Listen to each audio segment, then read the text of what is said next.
I'm Neil Southerland, and welcome to the International Association of Woodcarvers. All right, everybody, we'll go ahead and get started. Thank you for joining us today on this Saturday afternoon. It's a little bit after 3 p.m. Eastern Standard Time, Saturday, December the 17th, and this will be our last International Association of Woodcarvers meeting for 2022. We will be off next week, December the 24th for Christmas. We'll be off on December the 31st for New Year's, and our plan will be to pick back up at the beginning of January for 2023 for another full year of live meetings through Zoom. I just want to thank everybody who's joined us this year. Hopefully we provided some good quality content for you all that you can go out and access on YouTube. That'll get people involved in carving, keep people's interest up, and motivate people to share wood carving with others. So hopefully these meetings have been beneficial. We appreciate everybody who's contributed to our group, and hopefully we can continue these meetings going forward. Before I get started with the presenter today, I want to tell you all we are doing an auction, a live auction today. Again, this auction will benefit the International Association of Woodcarvers so that we can continue the Zoom meetings. We have to pay for that subscription, so every month, all the money that we receive, we pay for the Zoom subscription so that we can have meetings each week. This week, we're going to be auctioning off a few things. So it'll be a pack or a package. We have a Chris Hammock Signature Series autographed Helvey knife. Chris signed this out in Colorado Springs when we were out there, so that's his signature. It's 2 1/4 inch blade. Again, Helvey Signature Series 1. The number is 560. Chris exclusively sells these knives, so you can't buy them anywhere else. I don't even think you can buy them from Helvey. So this is your opportunity to get one that's signed by him, unless you buy one directly from him and talk him into signing it. So we're going to include this in the auction.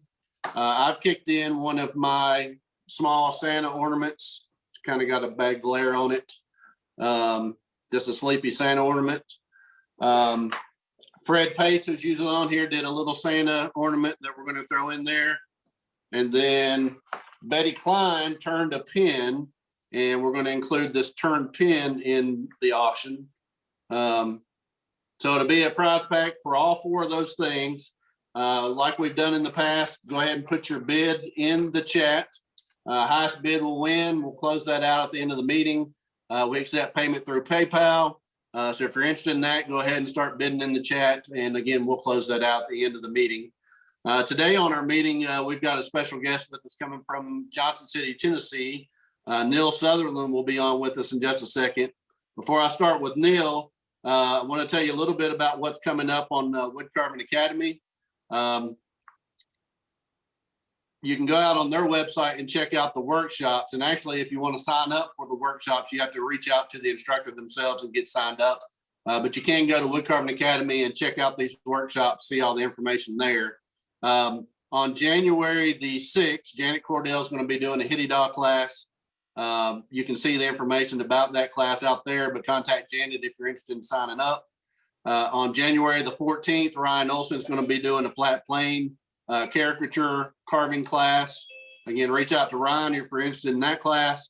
And Dave Stetson will be doing a cowboy class on February the 4th.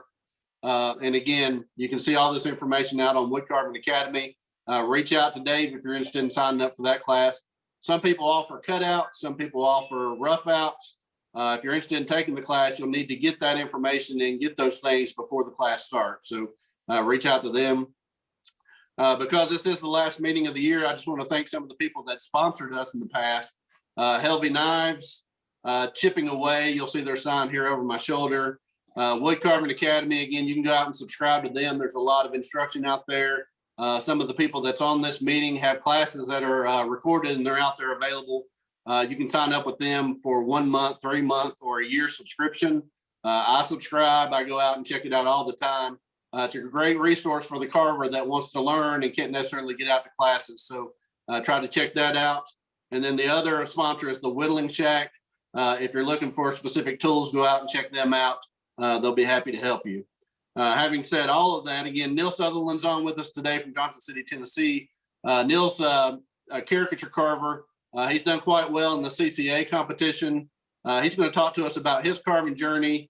He's got some great tips about how to use a bandsaw and some of the things that you can add to your bandsaw to get better cutouts. So Neil, I appreciate you coming on today, and I'm going to go ahead and turn the meeting over to you. Just make sure you unmute there, Neil, before we get started. Thank you. Okay, thank you, Blake, and hello to everybody out there in YouTube land. As you said, I'm Neil, and I'll tell you a little bit about myself and my carving journey and how I got started. It's been a very rapid pace for me, but as far as myself, I am a electronic/computer technician. I've worked for companies like Magnavox, Texas Instruments, Siemens, and in between layoffs, I had started my own computer business. I worked out of my home, and I did service work for various companies and mostly people in their homes that had trouble with their computers, and there was no one else around to do any computer work, so I felt that was a niche I could fill. Since I did a lot of computer work with Texas Instruments, I was a field service engineer for the southeastern part of the United States. That's from Kentucky, Virginia to Florida, from North and South Carolina to Mississippi. But my area was Johnson City, and I worked a 100-mile radius within that zone. Although when someone was out in another state, they would fly me there. I'd fix the thing and come back either that night or the next day. That got to be pretty hectic, and I could not stand traveling. So I got a job inside the facility here in Johnson City when TI was here, and I worked as a product engineering tech. There I oversaw incoming of raw products or raw components. We built the circuit boards and the units and shipped them out whole. So I was in charge the time the components came in raw till the time the device got shipped out as a complete unit, and I had to interface with just about everybody in the factory along with the customer to get the product the way the customer wanted it.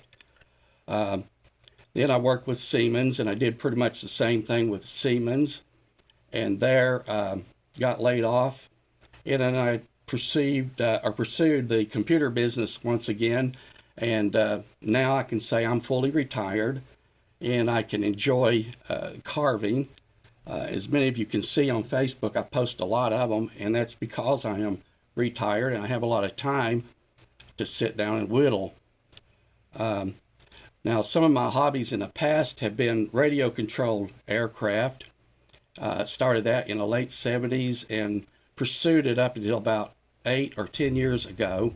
I still can fly, but I built these things from scratch, or I'd build them from a kit. I've had models that had up to 8 feet or 8-foot wingspan, and I had one in particular. It flew on a 5-horsepower gasoline engine, swung about a 20-inch prop. Tell you a little story about that. Once I was at the flying field, and we had a pit area, and then we have a spectator area. A lot of people would drive into the field just to watch. Well, this one father and son came up one day, and a little kid, he's about 5 years old or 6 years old. As I was walking back to the clubhouse, I happened to catch this kid out of the corner of my eye. He took off running toward my airplane. Now this thing, the one with 8-foot wingspan, and just as I could get a hold of his arm, he started to straddle that airplane. Now I can't tell you what that would have done. Of course, it would have broke it in half, but he wanted to ride it. But after that, and thinking of what he could have done, you don't know how bad I would like to have stuffed him in a fuselage and taken him for a ride. It scared me to death, and I would like to have done him the same way. But just joking. Of course, he didn't know, and his dad didn't really perceive, but his dad was chasing him as well. So there were two of us, hopefully, and we were luckily caught him before he straddled my plane. So things like that. I'm also into fishing. I was talking to Blake earlier. Hopefully he lives not too far from me. We can get together and do a little fishing and carving. I love that. I fished a lot of tournaments. Never did make it to the Bass Masters or anything like that, but I had a couple of friends that did. And also I enjoy photography, like hiking. I would take my camera out. I love birds, landscape, also mushrooms. I'm an avid mushroom hunter, morels and stuff like that, but I have eaten 16 different species of mushrooms. And I'll tell you, you only get to do that once. If you make a mistake, it's over. Either you get extremely sick or you die. So I'm not advocating everybody go out and eat mushrooms, but if you ever do, get you a couple of books, study them very, very closely because there are so many lookalikes. I've even gone and got into where you had to take spore samples just to make sure you're not getting a lookalike. I know a lot of people have heard of morels, and I don't know if you heard of chicken of the woods, stuff like that. Those are very good, tasty mushrooms, and also reading about them, they're very beneficial for your immune system. And I took a lot of pictures of those. Some of those things are beautiful. So in doing that, I did a lot of hiking, and I really enjoyed it. A lot of times I'd set up a little lean-to and stay there the whole day and cook and just take in the area. I loved it. Now, as far as how I got started into carving, some of that comes off of the hiking, blend right out of the hiking into the carving. And what I mean by that, just like many of us, as we were young, we were in Boy Scouts. And that's where you get a lot of ideas of where you want to go from there, like tying knots, camping, hiking, fishing. A lot of that you get from those days in the Boy Scouts. Well, one of the things that interested me while I was in Boy Scouts was carving. So in order to get a merit badge, you had to do a little carving. Well, our local store called Belk's was the place where you got your Boy Scout paraphernalia. I went there and they had a little project. It was a neckerchief slide, and it was the Boy Scout salute. And then the area here was where you put the neckerchief in as a slide. So I purchased that along with an old case knife my grandpa gave me. I proceeded to carve that hand. I can't remember if it was a block, it was just a block of wood, if it had the imprint already on it or I had to trace it from a piece of paper. But either way, it was an entirely a whole block of wood, probably basswood at that time, I just didn't know. But the old case knife, I started whittling away, and it probably took me at least a week and a half or 2 weeks just chopping away on that thing. But as it turned out, it wasn't really bad. I showed it to my scoutmaster, and he says, well, son, did your dad help you with this? I said, goodness, no. I don't think my dad even opened a pocket knife the whole time I was ever a kid. He said, what about your grandpa? I said, no, he only whittles sticks, but I watched him a lot. So he said, wow, that's a mighty fine job. So he gave me a merit badge, and that's the last thing I ever carved until about 2018.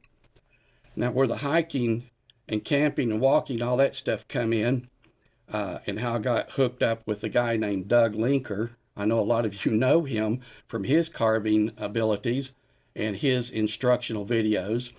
Well, I really like bushcraft videos, and I don't know if many of you know this, but Doug Linker, he don't carve. He's not a carving channel. He also does bushcrafting. There's a couple other fellows I used to watch that he would be involved with, like Joe Robinette, Sean James. In fact, I saw Sean James on a video this morning, and Doug had sent him, it looked like a wood spirit out of bark and a goose carving to go in his new cabin that he's building by hand in the wilderness. So I really enjoy those type of videos, being out of the Boy Scouts, and love hiking and camping and all that stuff. So watching those shows one time, Doug was on one of the shows and he carved something, I believe out of a stick, and that impressed me. It kind of brought me back to the old days when I'd watch my grandfather whittle on a stick, but Doug actually carved a little face in it, I believe. So I got to watching his channel more often, and he started carving these little 2-3 inch figures. And then he mentioned another guy that everybody knows. If you're ever in woodcarving, you got to know this guy too. It's Gene Messer. Watched a lot of his videos.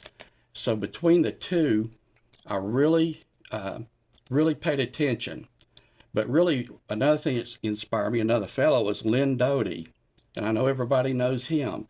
Well, watching his shows really got me going because he covered a lot of cowboys and Indians, but the detail and the paint that that guy did really inspired me enough to go buy a knife.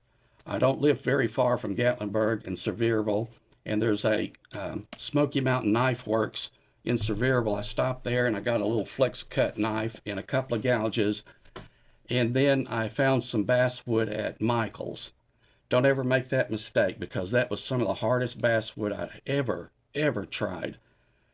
So anyway, watching Doug and Gene, I think they had the best tutorials as far as starting out. They showed you the different cuts, how to position the block for a face or a body. And I can't tell you how many carvings I did, little 2 and 3 inch carvings, probably about 100 or more. In fact, I'll show you right now. Let's see this little guy here. That was my first carving. And don't laugh, okay? And that was trying to copy something that Doug Linker did on one of his channels. So after that, and like I said, I carved many carvings. In fact, here's another little carving I did from one of Doug's shows. A little Indian. If you ever watched some of his early carving videos, he did a neat little video of this little Indian walking through the wilderness into some sort of a camp, and I think he found a girlfriend or something. So that was pretty good.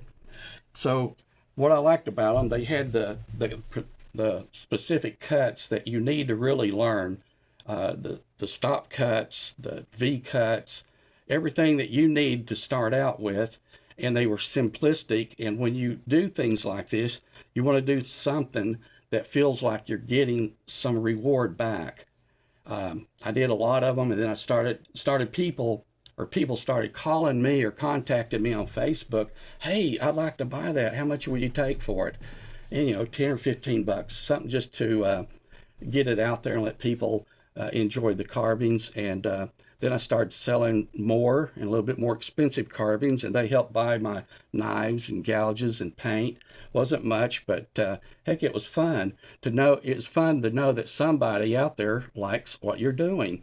So that too inspired me to get better and better. So the more videos I watched, the more I learned, and I watched them over and over and over. So if any of you guys got a lot of hits on your video, it's probably me, where I've watched them about 100 times. And then, of course, I've run into other guys like Roger Stiegel. I saw a couple of his videos. Dwayne Gosnell, of course, on Helvey. I watched some of his stuff that he posted on that website. And then I've later come into some of Blake's. Great Santa Claus videos, by the way, Blake. Very good. And there's hundreds of videos out there. And I'll tell you, watch them all. Watch every one of them. I don't care if they're an expert carver or just a beginner. You'll learn something from each and every one of them. Even a beginner. Sometimes a beginner will put something out there, the way he approached a particular thing he's got to carve or a cut, that you might even learn from him, how he achieved that. So take and learn from everybody that you can. That's what I took from it, because as a beginner, I was just starving and craving for that type of information. Now, later, as I started to grow, and about a year later, I think it was, I decided I started carving bigger figures. And I started looking a place to present my carvings. So the only thing came to my mind was Appalachia State Fair, located here near Johnson City. I learned they were having a carving contest during the fair. So I went there and entered my carvings, and I did pretty good. I took a couple of first place ribbons and a second place ribbon, and wow, I just couldn't believe it. Now, mind you, it's nothing like what you see in some of these shows that you go to, like Charlotte or Big Stone Gap or any of those type of places that where they have quite a few carvers. This was just a small community carving event, and until I was competing against crafts, they kind of had it all balled together. So anyway, I won first, a couple of first and a couple of second places, I think, and that really inspired me to even do more. And I started looking around for different places that had the contest. Like I said, I was only carving for about a year. So in 2019, I think Holly at Helvey posted an event, and it was the Smoky Mountain Woodcarvers Festival down in Sevierville.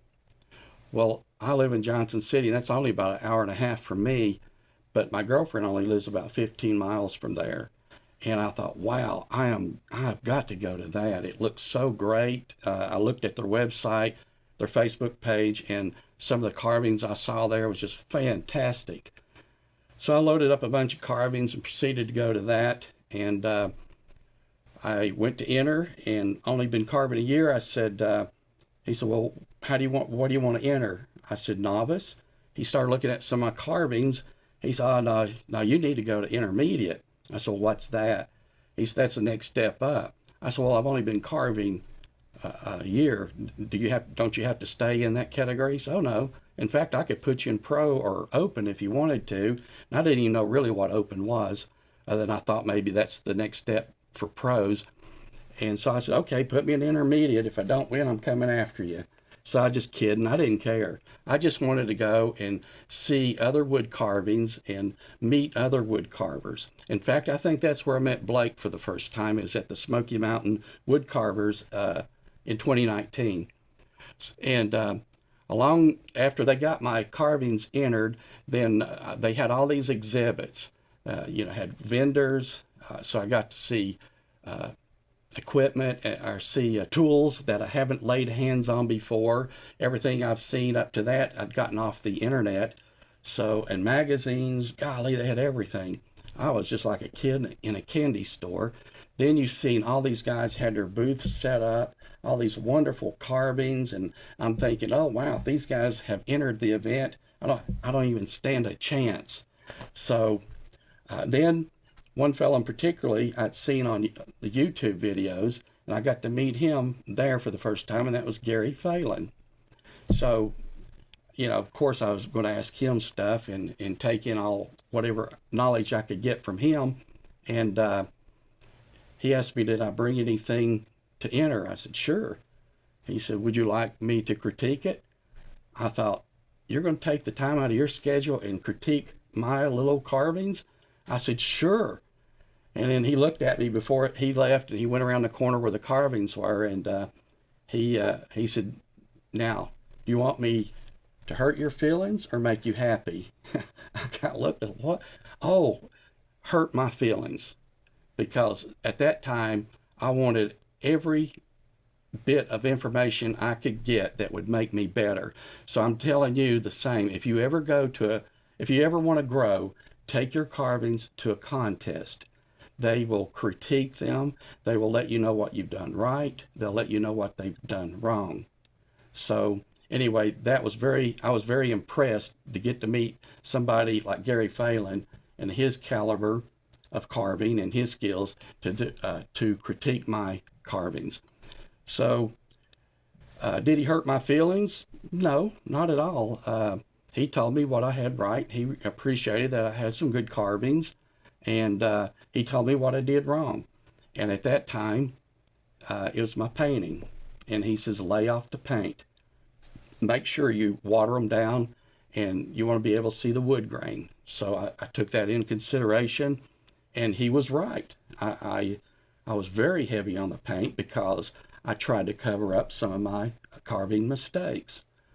So by learning that and watering down the paint, I had to make my cuts a lot better and a lot cleaner. So by that information, it helped me grow again. And I'll tell you, if you ever go to a contest and you talk to these guys, and I'll tell you, after the contest, make sure you get with the judges. Whether you win, lose, or draw, get with the judge or the judges that did your category and talk to them. I found out that they are so happy to get with you and explain to you what you did wrong and what you did right, and take notes and then go back home and work on it. You'll be surprised how quickly you'll grow once you start getting out here and showing your carvings, especially at some kind of a show or a contest. So anyway, I've been pretty happy with the people I've met in wood carving. You can't beat a better bunch of guys and gals. With that posting that Holly made, that really made a jump.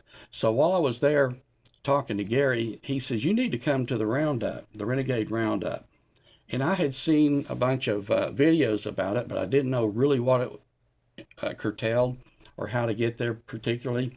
So he says, would you like to go? I said, yeah, when's the next one? And it was in October, and that was like October the 1st, something like that. So he called up a fellow named Steve Brown, and I'd heard of him, but not a whole lot. And he said, hey, Steve, I got this fellow here that I think he'd like to come to the Renegade. You got any openings? Steve says, yeah, I've got one opening. Some guy just backed out. So I told him, I said, tell him I want that spot. I want it now, and I'll send him a check, whatever. So get his address. So Gary knew him. He knew his address. Heck, he knew his phone number. So anyway, I got in. I made arrangements for hotel and everything, and I showed up there. It was around toward about the 3rd week of October 2019. I got to meet more people, and I got to meet special carving people, you know, the kind of people that you want to rub elbows with. So, and I'll tell you too, if you can ever get to an event like that, whatever area or country you live in, go to an event where you've got some quality carvers. Your carving will jump light years, you know, what you will advance so quickly. If you could get to one, it's worth the money. So it's worth the investment.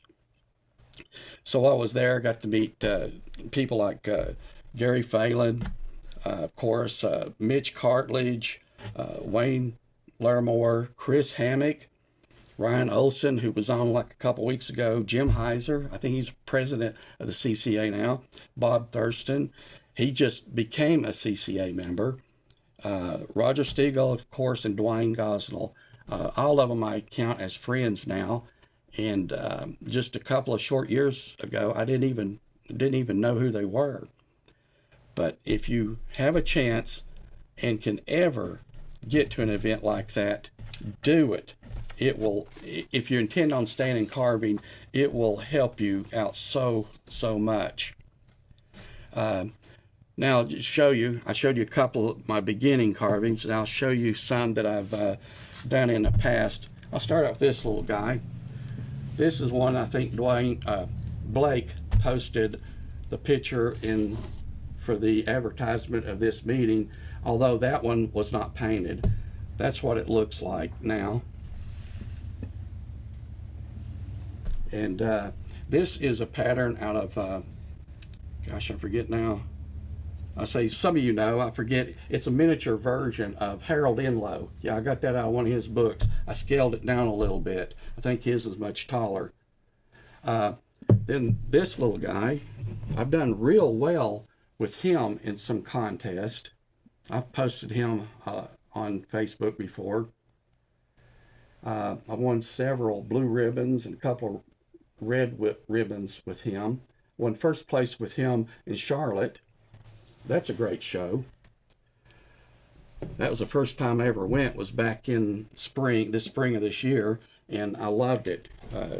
Got to meet David Boone, great carver, of course, if you've seen his work. In fact, this little carving, the man on stump, is from the Caricature in Motion catalog, and that's kind of the pattern I went by. Again, his carving is much larger. This is another little character I carved out of the Caricature in Motion book, the Green Apple Run.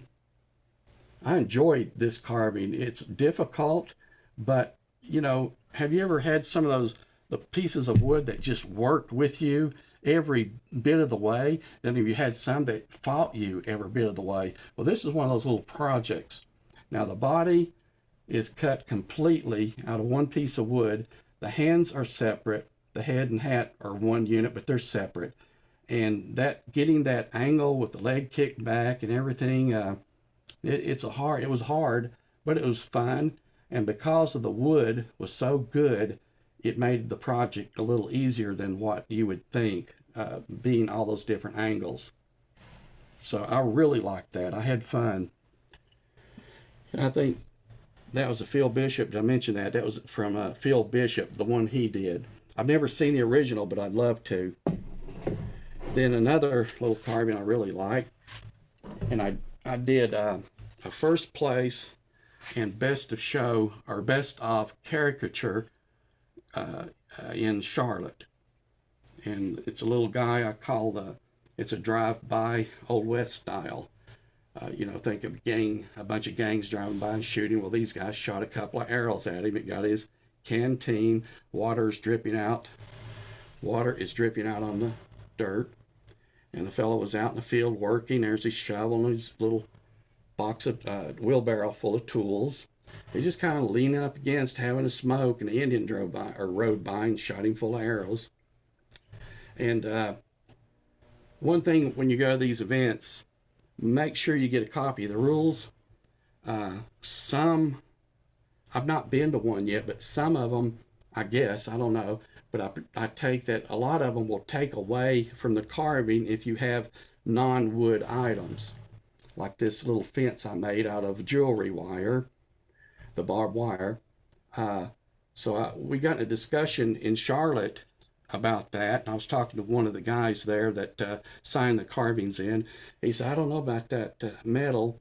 Well, I pulled up the rules, and this is where you really want to know the rules and talk to him. And I think I read something about they allowed 10% non-wood items. So I showed that to him, and of course he let it. Oh, okay, no problem. But now, if indeed they didn't allow that, I could unwrap that wire and take it right off, or I could have found a pair of wire snippers and snipped it off just to get it into the event. Now here's a carving that Ryan was sorry about that. Okay, here's a carving Ryan was talking about that I won first place and second runner-up or third best of show. Now this guy is made up of 3 figures, of course, a clown, and he's running away. And the name of this is Don't Buy Your Guns from a Rodeo Clown. As you can see why, they shoot and they go bang. That's not much what you'd want as a cowboy. And on this, I had several different little carvings on the outside. You can see the little skull, the gate. I had carved a little crow here, if you can see that. Now I'll talk about that in a minute. Then over here's a little harness. So they're like you might call this as a OK corral. You got the guy running away. He's got their money. They realize they got scammed, and he's got to get away with their cash. Now about the crow, you got different categories, and excuse me as I set this down. You got different categories, and a lot of my carvings will end up in either 1 or 2 categories. Now, like that one with the clown, that is a group carving. If you only had figures, it's group human figures. And I think in a lot of them, they'll have a group mixed. And what made it mixed was the crow. So I added the crow, and the crow is looking at a dollar bill that's on the ground. And you know, crows, they're kind of like little thieves. They'll pick up everything and fly away with it, whether to build their nest or whatever. But I added the crow to get my carving away from a category that I had completely filled out of nothing but my carvings. And if I didn't do that, I would end up competing against myself. And what I like about it, if I go and I see that there's going to be too many in one category, I can easily take that crow off, just snip it, and he pulls right off, and it'll put me entirely in a different event or a different category. And that comes in handy at times. And I will tell you, if you're entering these figures, of course,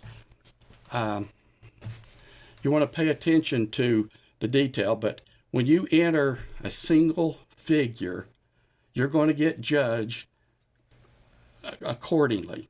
When you enter a group figure, you're going to get judged just like you had entered a single figure.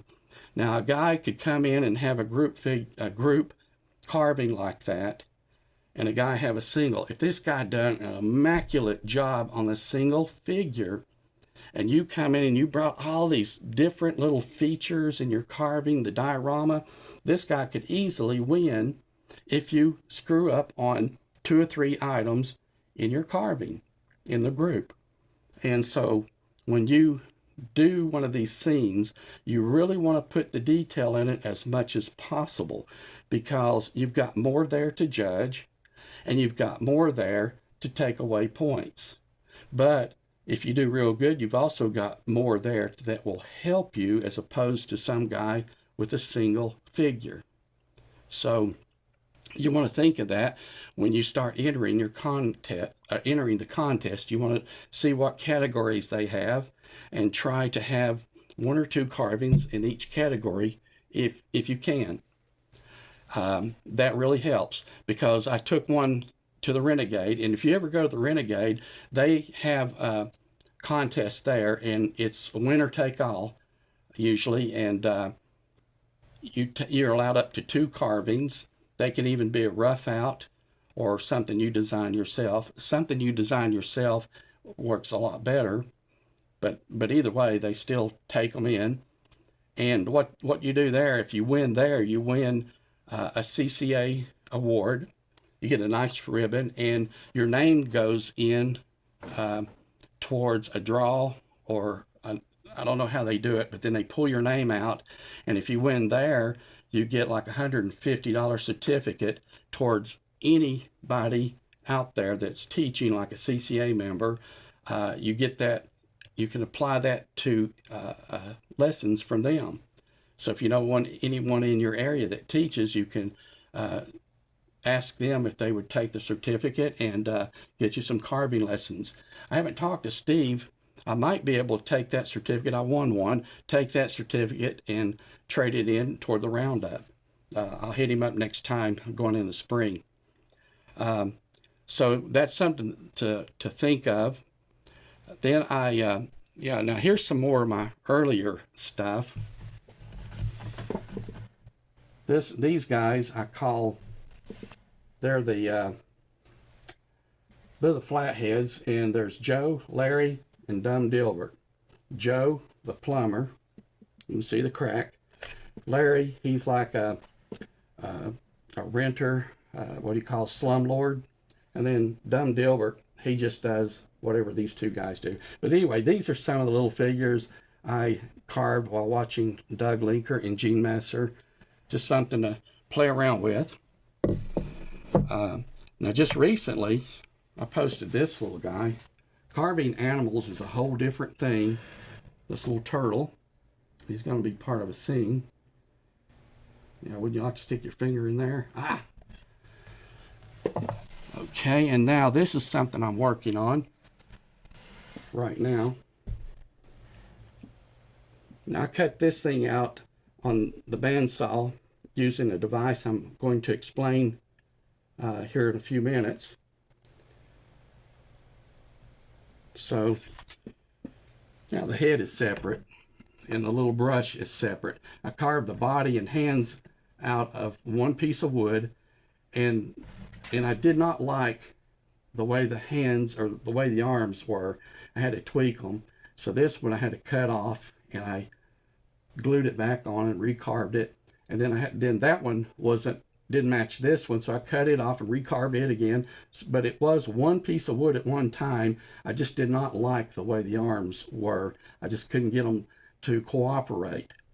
So, and you can do that. That's no big deal. And the thing about it is getting it back on to where you can hardly see the seam.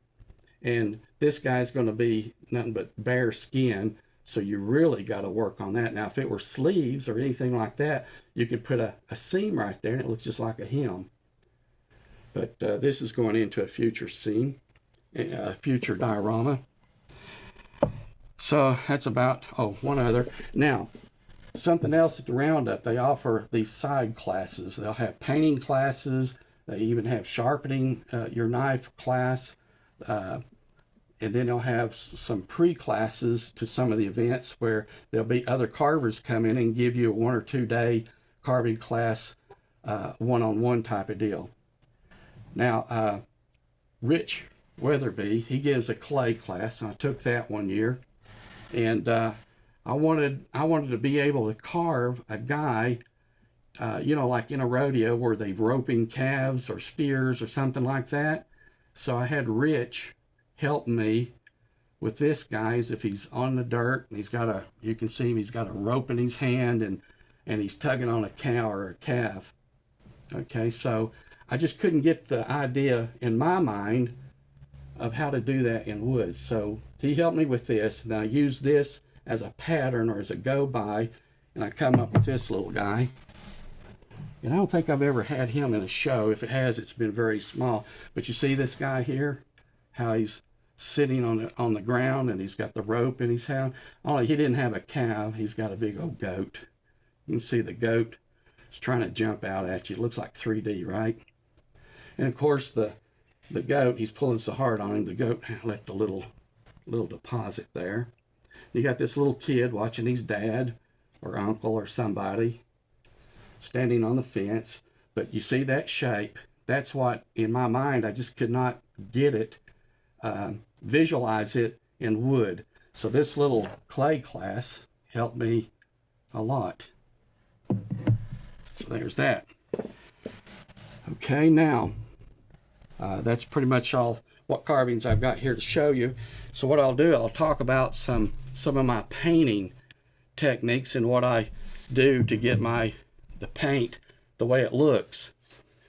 As far as everybody knows what BLO, boiled linseed oil, I do use it and I like it. I like the way it makes the wood look. I like the way it makes their face, the skin tones, and the clothing look. But before I do any BLO, I like to pay attention to the wood. As you may know, in your carving over the years, you'll see different varieties of wood or different tones of color to the wood. I don't know what causes it, but you'll get some that are a little darker than others. And what I do, I let the wood tell me whether I'm going to use BLO or not. And what I mean by that, after you carve your piece and you go to the sink to wash it off a bit, and you see that wood change colors, many times it'll get a lot darker. And I'll show you that. I'll squirt him up with some water.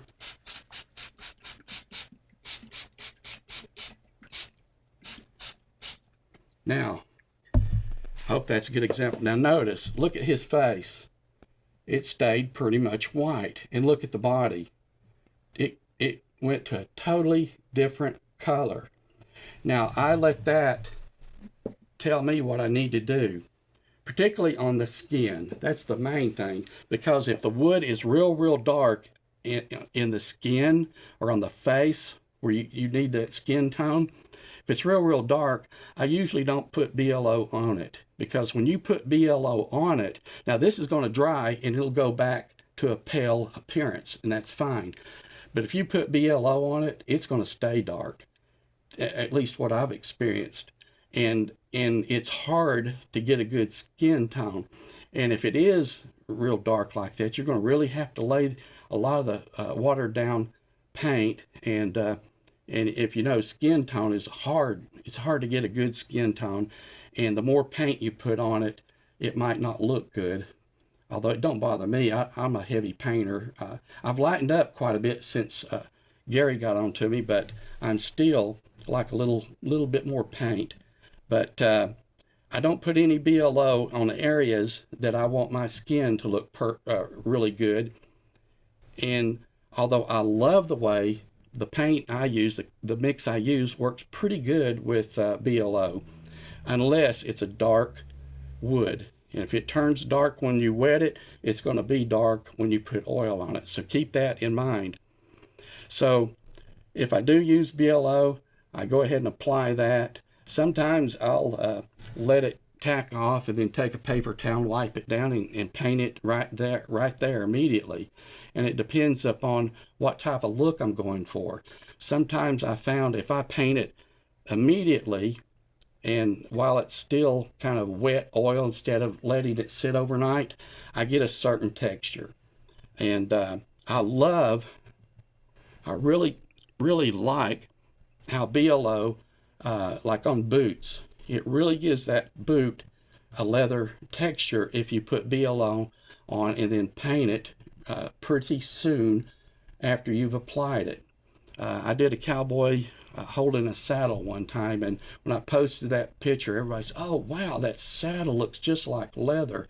Well, it's because I applied BLO on it and painted it, or at least that was my thought, and that's what my experience has been. The way I paint, it took the paint and it held the paint and it blended in with the BLO so much better, and it had that leather look. So I really like that. Otherwise, if it's something that's going to be dark like that, I don't put BLO on it, and if I do, it'll be after I apply the paint, or I'll not put BLO at all. I will usually go straight, let it dry, and then I'll go straight to polyurethane, and I'll use Minwax polyurethane satin or matte finish, and I'll go straight over the paint after it's dried. And then if I want to achieve a different look, and I don't want to use the polyurethane, I don't know if you can tell on camera, but this little guy here, he's got a real dull antique look. What I did there as my finish, I used this stuff. It's called Dura Clear Ultra Matte. It's by Deco Art. That stuff gives, it's real milky, it's really thick. It's almost like decoupage or what do you call it, that stuff that you use in artwork. It goes on real thick, and when you're putting it on, you go, oh my gosh, I messed my carving up. Now just give it a chance, it'll dry. And if it's real thick and it puddles up, kind of just thin that out a little bit or wipe it up with your brush. But it coats the carving, and it gives a real depth or dullness to it, if you like that look. Now I will tell you, do not spray or paint any finishes on if you use this stuff, especially polyurethane. This little guy right here, you can't tell it now, but I used this on him, and I thought, well, I think I'll sharpen him up just a little bit, and I used polyurethane on him. Well, I did it and walked away, and I turned around and went back a few minutes later. I said, well, it ought to be tacked off now. I'm telling you, I almost cried. He started dripping. Things just started balling up and running all the way down his face, his clothing, and everything. It makes you want to run and get a paper towel and start dabbing it up. Stop right there. You don't want to do that. If I had done that, I'd have had fuzz all over him, and then I wouldn't know what I would have done. So what I did, I just let the polyurethane tack off and dry off, and I got some Krylon satin or matte finish, clear. So I took it outside and just hit it a lick or two with that, waited a few minutes, hit it a lick or two again slightly, until I got every bit of that runny stuff off of it, and you can't even tell it now. If you'd have seen it when I done it, you would have said, "Oh man, that is messed up." And sometimes after you put your polyurethane, on the paint, you'll get a sheen to it. It'll puddle up a little bit. Well, if you're nearby or there, wherever you're doing it, make sure you got some paper towels on and dab it up with a paper towel, and then follow up with that spray, the clear, flat, or matte finish, or whatever you want to call it, and it will take that sheen away. So I guess that's it with some tips and my carvings. If anybody have any questions, I've rattled off for looks like about an hour. So feel free to ask any questions or anything like that if I hadn't put you to sleep. And what I'd like to talk about now is some bandsaw accessories. Let me open up a file here. These are some things that I learned as I was researching a saw. When I first started out, I had this little Harbor Freight saw. If you pushed it, you could get a 4-inch block under it. So when I started progressing in the size of carvings, I couldn't get that thing it wouldn't work at all. So I started looking at saws, and I have a Pegasus, and that does great, by the way. It's expensive, but it does really good. You know, it's a scrolling bandsaw. But then I came up with the Grizzly G0555. That's a great bandsaw for the money. It's a 14-inch bandsaw, and if you haven't bought any bandsaws, don't let that 14-inch lead you astray. That is the dimension between the blade and the upright. And when I saw that, I said, man, I can cut a 14-inch block. I can have a carving 2 feet tall. So anyway, this is what you look for if you want to increase your blocks, the depth. This is what dimension you want to look if you want to increase the size of carvings quite a bit. This is a cut. I think this is 6 inches. So anyway, looking at that, I got this bandsaw after I purchased the Pegasus bandsaw. And this allowed you to do a little bit heavier duty and really rip through the wood. But I wasn't really happy with that. And I was watching this guy called Alex Snodgrass. I don't know if you know him. He's a guru when it comes to bandsaws. And you can watch him. If you've got trouble with your bandsaw, he goes through all the setups and what it takes to get your blade in line, your bearings up to snuff and all that. Well, I was watching him one day. He had this product called a Bandsaw Stabilizer. Let me show you a picture. Can you see that, Blake?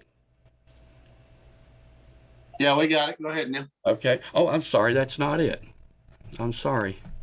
Let me put the right picture. This is it. That is a Carter Bandsaw Stabilizer.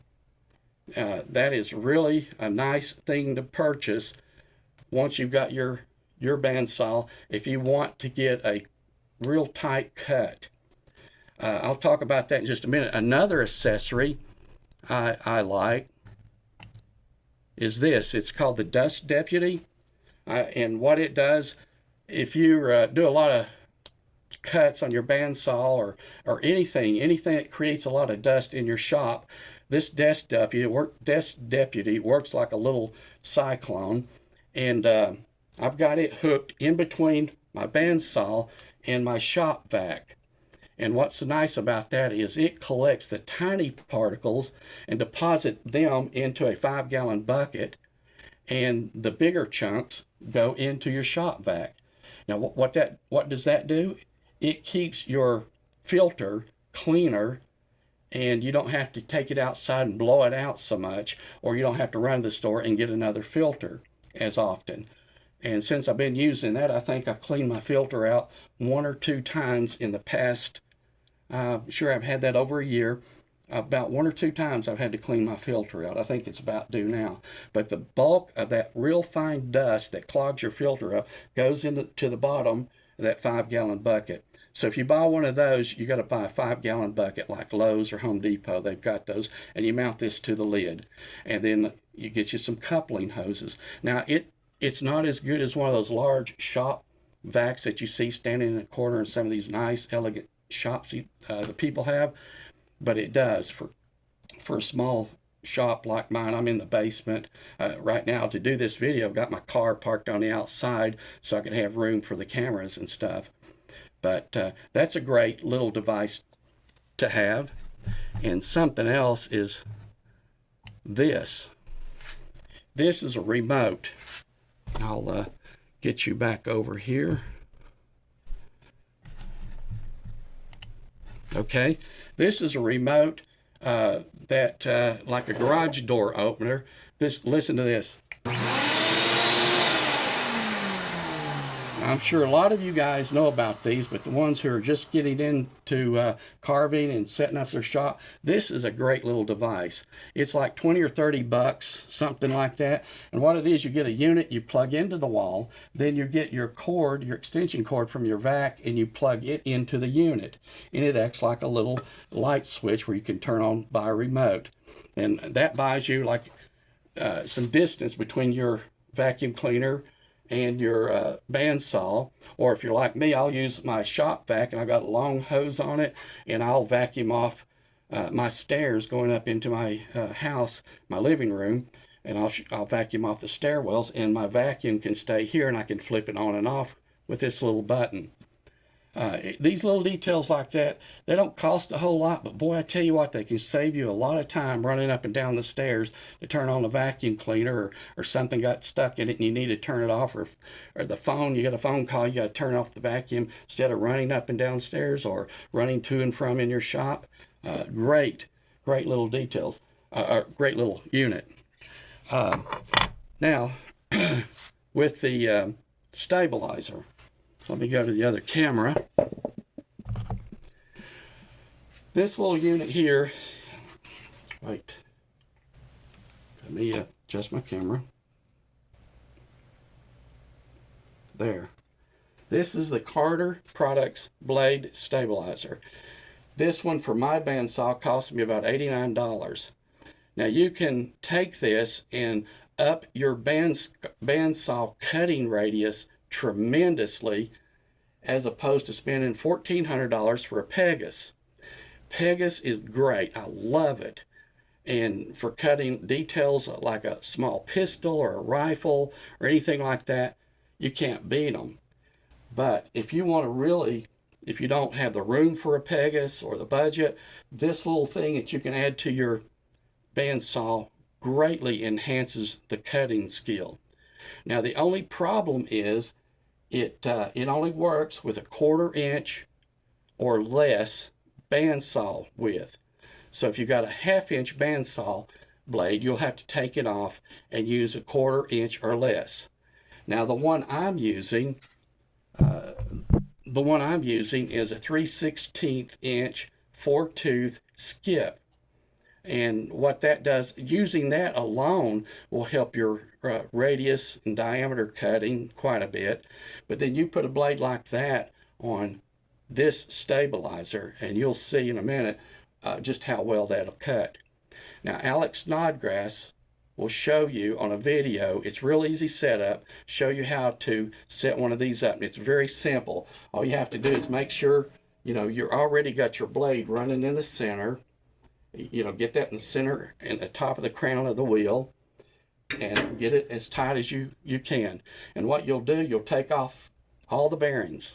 Take off the top bearings, and the bottom bearings, if you got room, just push them back out of the way. They're not needed. You don't use them with this stabilizer.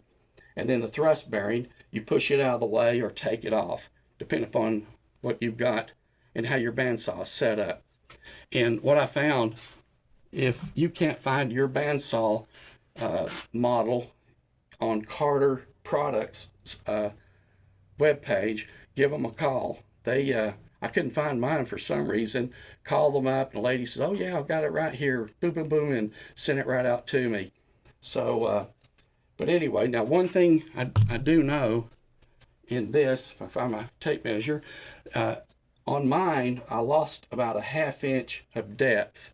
This is a 6-inch depth saw. Putting this on it, it kind of lowered it just a little bit, but I'll show you in a minute that didn't matter. It's what you can achieve with that is what you want. So let me switch back over here. Neil, can I ask you a question before you Yes. get too far? Yeah. I've got the same bandsaw. I've had it a couple of years. And I was just curious. I know you removed your top bearings for the stabilizer there. Does yours have bottom bearings? Yeah, yeah.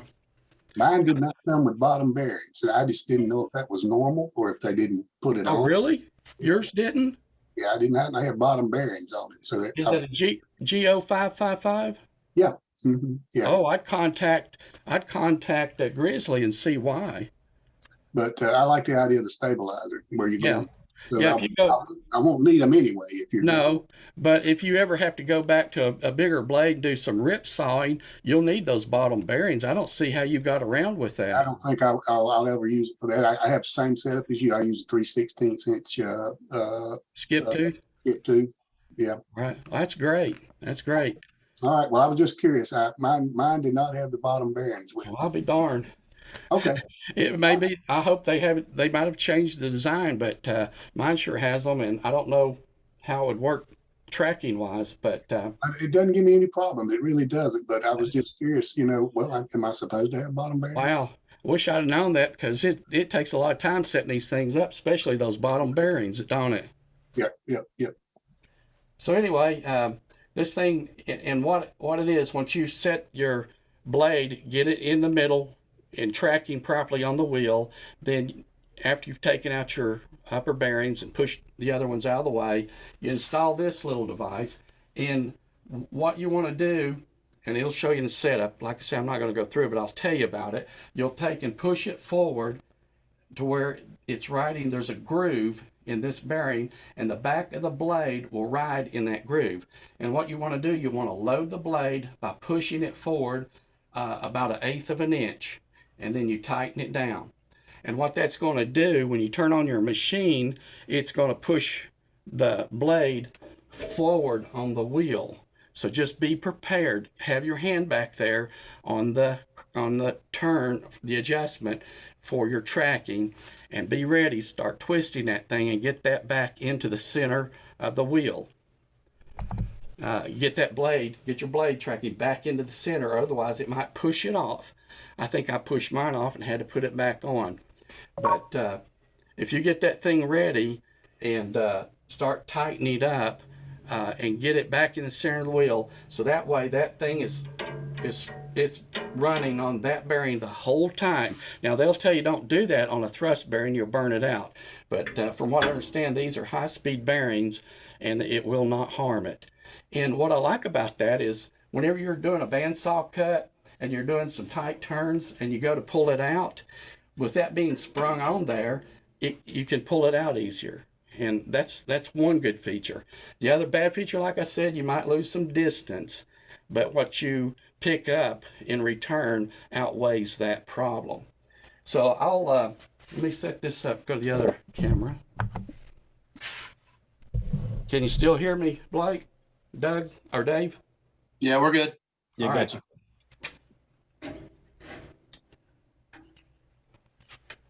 Okay, I'll make a cut. I'm gonna make some turns. Hope I don't break a blade. I haven't yet, but we're live. You know what happens. Okay, let's get her started.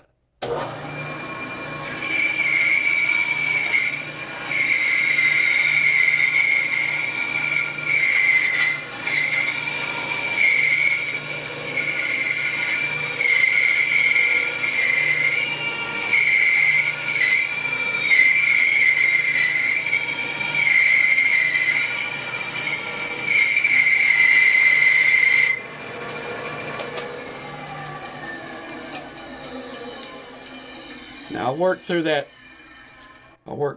pretty quick. And as you can see, there's my little finger. I got a diameter the size of my little finger, and I got small fingers. So you can imagine when you're cutting out a piece of wood for a, you imagine cutting out a piece of wood for a rough out, how nice it is to get in there. Will it cut out that radius there? It'll cut it out here, but then it leaves you less wood you can go in and take out later. So it really helps with removing a lot of wood that you would otherwise have to go in, back out, go in at another angle, make 3 or 4 cuts. And the time you make those 3 or 4 cuts, this thing's already got it out and gone all around for another radius. So I found that was so nice. And I thought, wow, that could have saved me about $1,400 possibly if I had found that prior. But now I do use my Pegasus quite a bit. Like I say, smaller detail like guns and fingers and hands, stuff like that, you can't beat the Pegasus. You know, that has helped me increase my carving abilities another light year ahead. So, but this little device, it's really great. You can make jigsaw puzzles. Any questions to that? I don't have a question, but I can tell you how to get some of your throat depth back on your bandsaw. Most bandsaws you can buy what's called a riser block. Between in your column, between the top and bottom column mount. Yeah, over here. And that'll pick you up another, I believe it's 4 or 5 inches. Right. I'm glad you mentioned that. Is this Ray? Yeah. Yeah, I'm glad you mentioned that, Ray. I was going to talk about that. Yes, this bandsaw has that option. I think you pick up, like you say, another 4 or 6 inches. Now, when you do that, you have to change the blade, and I don't know what else you have to change, but I think you just change the blade in that riser block, if I'm not mistaken. Yep. But yeah, I'm looking at that too. That's a good feature. I have it on my brother's, so I have my Delta downstairs is a standard 14-inch, and he's got the riser block, so if I got to rip anything really thick, I could take it up there. Yeah. Yeah, there's many times I wish I could set a carving upright and remove a bunch of wood like that. I think you'll find it really handy. Yeah, I might have to get that. And if you want a recommendation for a really good rip blade for a bandsaw, you can go to Highland Tool Works, and they make a wood slicer. And Woodcraft has a Timberwolf. Oh, Timberwolf, yeah. I've used Both those of blades. those are phenomenal at ripping through thick wood. You're not going to cut any curves with them, but if you're going to cut a blank down, like for my flat back Santas, right, I plow through a 4x4 in no time flat. Wow. Yeah, I've used Timberwolf before. I think I tried it on that little 4-inch, and it was a good saw. The fact that the 4-inch or it was a 9-inch bandsaw, a little hobby saw. The only problem with the 9-inch, using something, I could not find a thinner blade. Their blades were a little bit, just a couple of millimeters or whatever, thicker. And whenever I put it on that small circumference of that wheel, the thing broke in about 3 or 4 cuts. And that's the only thing I could think what happened. It's trying to bend, that thicker blade trying to bend around those smaller circumference wheels. It just didn't, it didn't work. And so I looked at the wood slicer is the thinner blade than the Timberwolf. I have both. Oh, okay. I didn't know which one was better, but the wood slicer is a much thinner blade, and your feed pressure goes down. It gives you a nice smooth cut. A little bit of sanding will flatten the back of your carving if you want. I get so excited about my carving that I forget to flatten the back. So I'll go back and hit them with a hand plane, but I've got 4 of them going out for Christmas that didn't get flattened. Wow. Well, that's good to know, because you have to watch that when you purchase a bandsaw blade, whether it's Timberwolf or wherever. Look at the thickness as well. You know, you're going to look at the width, and you're going to look at the amount of teeth, but the thickness plays in most of your bandsaws will give you that information on the back, because that's what I did run in with that little one. But yeah, that's good information, Ray. Appreciate it. Wood slicer is Highland Woodworking. I'm sorry, I caught COVID and I don't have the best memory, but it's Highland Woodworking. Okay. That way, if anybody wants, you can look them up online. Uh-huh. Hey, Neil, Yeah. if you use that riser block, I think you also have to change the where you mounted your Carter bearing. Uh-huh. I think that has to be the whole assembly there has to be a taller assembly. Oh, really? So it goes from down to like 1 inch, well, all the way up to 12 inches. Okay. I thought there was something else. I just couldn't think of what it was. That's good to know. I looked at it one time and I thought, well, I'll just use this for right now. But yeah, there may be times where I'm going to have to get a bigger or a more depth cut, especially when you lose about 1/2 inch. And let's see, that works out real good as far as your smaller cuts. Trying to think of anything else. One other thing, I didn't get a picture of it on here, but I've got both of my bandsaws on those wheels. You get a frame and you got wheels on it, and you got little levers you push down with your foot, and it raises the bandsaw up to where it's on the wheels. You guys know what I'm talking about. And what that is, you can move your bandsaw out and vacuum under it and clean up your shop, as opposed to trying to pull that thing out and hearing all that squeaky noise and putting scars on your basement floor. Those wheels are really nice, because I'm telling you, these things are heavy. That Pegasus, oh my God, I like to never got that thing up. But they are very, very heavy. Anything else?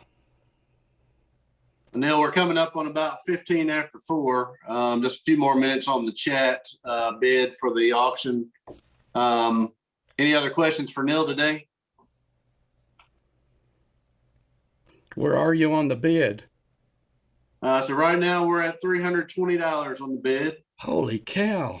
And that's again on the Helvey knife, the ornament that I carved, an ornament from Freddie Pace, and then a turn knife from Betty Klein. So if anybody else wants to bid, you're welcome to do that now. Neil, it seems like you've provided quite a bit of information that a lot of people didn't know about, and I think there's probably a whole lot of people that's going out there right now to order one of those bandsaw stabilizers. I know I'm going to be doing it right here probably as soon as we get off the meeting. So, well, I will tell you, Bruce Ankeny, I met him at the roundup, and I told him about them. He contacted me later and said, Neil, I bought that thing. Do you get a commission? No, I don't get any commission, guys. I'll tell you that right up. I wish I did, but he said he really loved it.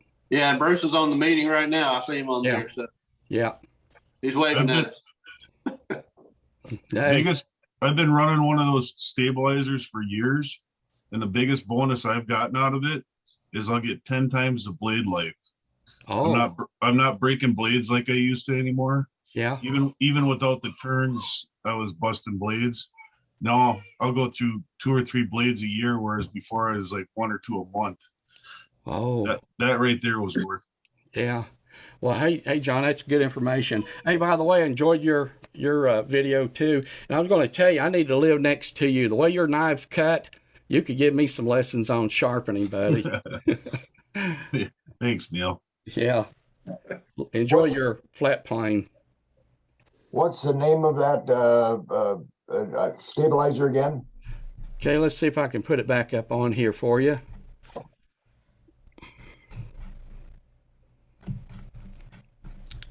Let's see, just 1 second. You see that? Carter Products, right? Yes, sir. Okay, thank you. You bet. All right, Neil. Well, I just want to say thank you for coming on with us today and sharing the information that you shared. Again, a lot of good tips and techniques, a lot of good information. Your carvings are amazing. I've seen them in person, and any chance that somebody gets to go out and look at your work, they definitely need to take advantage of that. I'll go ahead and call the auction at this point. Looks like the winner is Ryan at 325. Ryan, if you'll stay on here at the end of the meeting, we'll gather your information and take care of that. I just want to say thank you again to everyone who's joined us, everybody who's supported us this year. Again, this is our last meeting for 2022. We'll pick back up in January 2023. I'm working hard on trying to get some new presenters lined up, and we should have a good lineup coming. Just stay tuned to social media and watch as far as the scheduling goes with the International Association of Woodcarvers. Again, thank you all for coming on. Merry Christmas, Happy New Year's. Hope to see you all in 2023. And again, Neil, thank you for coming on. Again, Ryan, if you'll stay on now, we'll go ahead and get your information. Thank you all. Thank you, Blake, and Merry Christmas to all.